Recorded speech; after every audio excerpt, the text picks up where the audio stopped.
so you may get me. No. You don't mind, Thank you all for coming. What a crowd. Wow.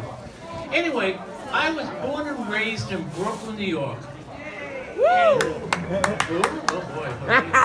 Anyway, one of my favorite things I love to do on Saturday nights was drive to Manhattan and go to discotheques in the late 1960s. And discos, I mean, rotating crystal balls and strobe lights. And the music was groovy, man. So I remember one special night, I walked into the disco, and there she was, the most beautiful girl I had ever seen. And she was sucking on a Tootsie Roll lollipop.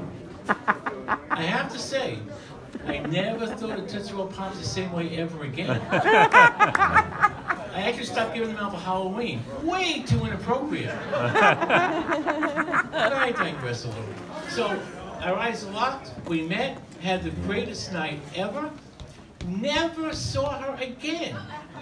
To this day, I do not know what she did wrong. Not a clue. And that was the beginning of a bad trend for me in terms of dating. Not going well. So I decided to give up on the dating scene, and I signed up for a work-study program on a kibbutz in Israel. And my first day there in that country, I met Mindy, who would be the love of my life. We were married for 32 years when she passed not long ago, and we have 3 beautiful children as a result. 2 of them here tonight. Hi, kids. They're both in their 40s, and they love their kids. Not. So I have to say my wife was perfect in every way, but she had an odd sense of humor. Example, one day she looked at me and said, "Jay, I don't think your parents were Jewish. They were faking it." What? That makes me laugh sometimes even now, and here's why. My parents lived in Poland just before World War II. The Holocaust had already begun in a couple of European countries. Hitler was knocking on their door. And this is when they decided it'd be a great time to pretend to be Jewish? I don't think so. But that got me to wondering, why would anyone, under any circumstances, pretend to be Jewish? Well, we are the chosen people, check. But ever since God chose us a few thousand years ago, it's been downhill. Throughout history, those who wanted to destroy us, enslave us, kick us out of their countries, really bad stuff. And for most of my life, I wondered, what did my people ever really do to deserve such being annoyed? I mean, terrible time.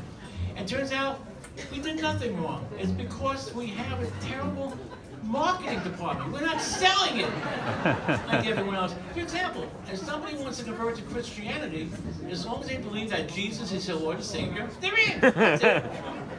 If they don't believe in Jesus, then their soul is condemned to burn in hell for eternity. In terms of marketing, choices are clear, concise, easy sell.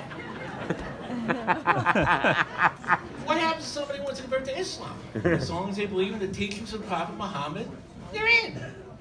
If they don't believe in Muhammad, then their punishment is a little more immediate. Enough said. Okay, and also in terms of marketing, easy sell. What happens if somebody wants to convert to Judaism? They first get one question. Why? That's true. And then we make it as difficult for that person to convert as possible. Example, another person I met when I was in Israel, when he lived in California, decided to convert to Judaism. He even went so far as to be circumcised as an adult. I mean, that's commitment. He came to Israel to complete the conversion process and was told that his circumcision was done incorrectly. And if he wanted to be a Jew, he would have to be circumcised again. And he did it. All I know is, if Judaism required me, as an adult, to be circumcised again to, I don't know, renew my membership or something? All I have to say to that is, praise Jesus! There's no way in hell I would ever do that. That's only Jews believe in hell. There's no way I would ever do that. And so that's my explanation as far as why my people have suffered for the last 6,000 years, give and take. So, thank you very much. I'm Jay Heller. That's my time.